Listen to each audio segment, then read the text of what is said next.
લોકો શું કહેશે એ ડરથી અંધારામાં પગલાં રાખે છે અને કાયમ માટે હીરો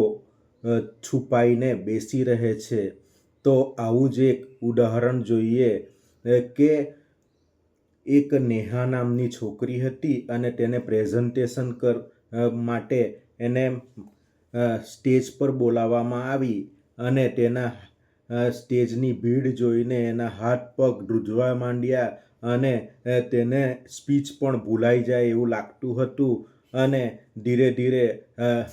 ધ્રુજતા હાથ પગે એ સ્ટેજ પર આવી લોકો શું કહેશે એ ડરથી એ ખૂબ જ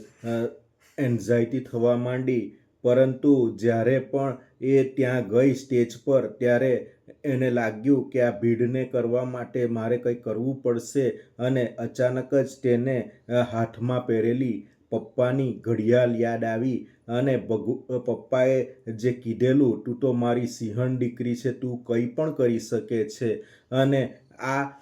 એને યાદ આવ્યું અને આ કલ્પનાને કારણે એનામાં પોઝિટિવિટી આવી અને તેને લાગ્યું કે આ તો બધા સામે બેઠેલા ખાલી શાકભાજીના કોથળા છે. એને એમ માનીને તેણે પોતાનું